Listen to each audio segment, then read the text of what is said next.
Hi, my name's Eleanor. I'm Eleanor Perretta. And I'm Ethan Sinclair. Today we're going to be discussing to what extent globalisation is leading to cultural convergence and the consequences of this. Globalisation refers to the growth in international capital flows, the ability of people to travel, communicate and work across an increasingly interconnected world. Similarly, Ritzer and Dean describes cultural convergence as being based on the idea that globalisation tends to lead to increasing sameness throughout the world, and that cultures are seen as growing increasingly similar. They also argue that not all local cultures are disappearing completely, or are even necessarily being altered in any fundamental way. Globalisation was first established more than 4,000 years ago in the early Bronze Age during an urban revolution. The more recent wave of globalisation in the late 20th century involved agreements of new trade arrangements, such as the European Economic Area. This allowed many countries and cities to globalise and help contribute to the globalised world we live in today. According to the 2016 Top 100 Countries in the Globalisation Index, a majority of these countries are classed as Western countries. This suggests that cultural convergence in the modern world is highly influenced by Western norms and values. This is implemented through technology, social media, brands and sporting events. Globalisation only affects cultural convergence to an extent, having both positive and negative impacts, which will be detailed in this presentation. Technology is a large part of globalisation and has changed dramatically over the past years. In the developed world, it is demonstrated that countries have economically converged, meaning they now not only have enough for essentials, but also extra income so they can invest in new technology and other goods. Studies show that technological convergence is leading to cultural convergence. There are signs that technology is leading to shared consumer values across the world, including in developing countries. Statistics show in a survey of 4,500 consumers in Brazil, China, Nigeria and Vietnam, 32% said they want an Apple device, and Apple have even started to produce iPhones in developing countries such as India. These similar ones demonstrate how cultures are converging. However, analysis of ownership and usage of technological products explains that convergence of technology is not the same as convergence of people's values and habits. Our research demonstrated how technology reinforces differences and increased wealth leads to divergent behaviour instead of convergence. This shows a contrasting view that globalisation does not cause cultural convergence. It could be easy to assume that due to the globalisation of technology that the media is leading to cultural convergence. However, global television channels such as CNN and MTV were originally seen as global standard channels, but have since localised content and language. Research shows there was an assumption that watching North American television soaps would lead to cultural convergence. However, this is purely based on the assumption that audiences are homogeneous, when in reality, audience members process programs in different ways. Therefore, this demonstrates that television is not leading to cultural convergence, and the consequences are limited due to active audiences. Technological globalisation and the media only leads to cultural convergence in the modern world to some extent.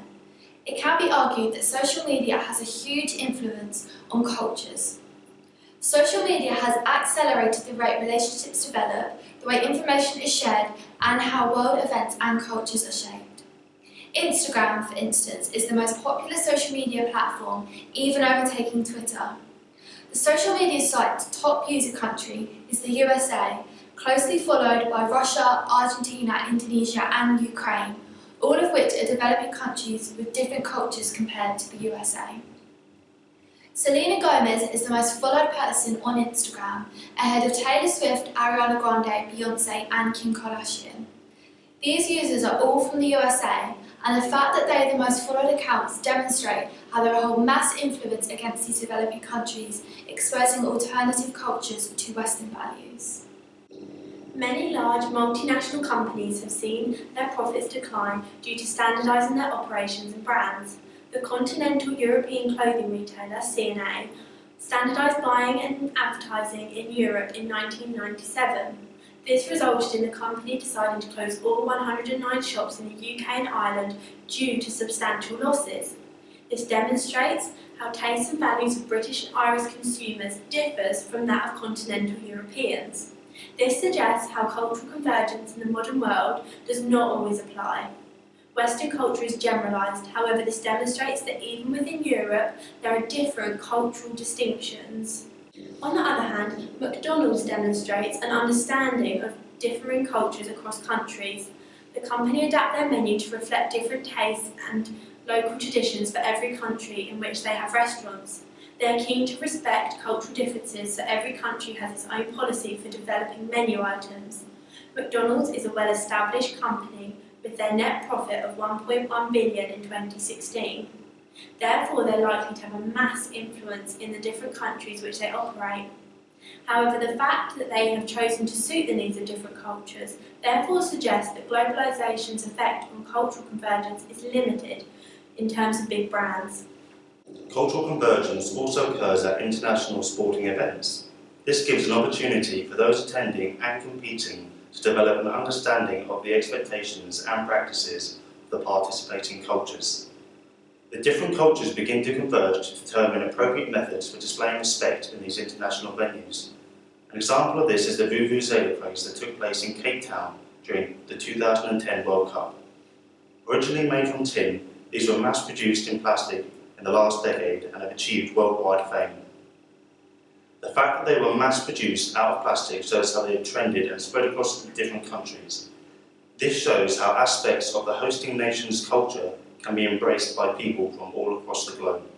There are multiple consequences of cultural convergence, serving both positive and negative impacts.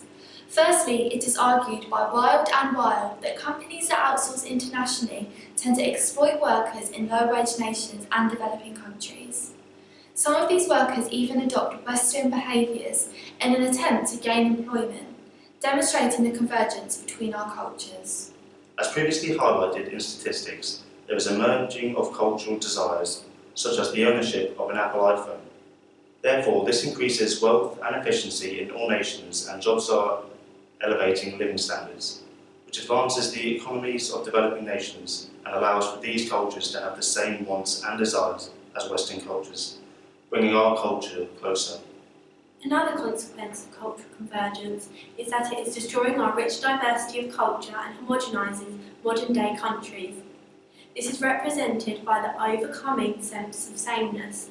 This is demonstrated by the big brands such as Coca-Cola and Apple. The increase in technology platforms and social media has enabled a so-called participatory culture. This enables people to work collaboratively and generate new ideas across various countries and throughout multiple cultures. This theory suggests how technology is allowing individuals to control the rate at which we converge. There have been reductions in the cost of travelling and information services. This has enabled people to have access to worldwide information as opposed to their own governmental information. Therefore, democracies have the opportunity to promote their values, whilst autocracies have diminishing control over information.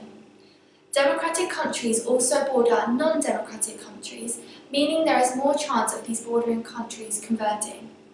This is a positive consequence of cultural convergence and has modernised many countries. Convergence of culture has also helped women in other cultures become more independent. For example, women in Qatar do not feel that they have to be dependent on men and are not afraid of divorcing and having to work for themselves. This demonstrates how our Western values on how women are treated has led towards the positive consequence of cultural convergence. There has also been rapid growth of multicultural societies and countries. An example of this is the integration of alternate cultures through different types of restaurants. This allows for populations from different backgrounds to live in one society and develop a mutual understanding about nations and people. To conclude, the research that we explored demonstrates how globalisation does in fact lead to cultural convergence in a modern world. However, this is only to some extent. In some cases, it is to a larger extent, such as the converging use of social media. However, it is also evident that the extent could be limited due to active audiences and the understanding of different cultures in countries.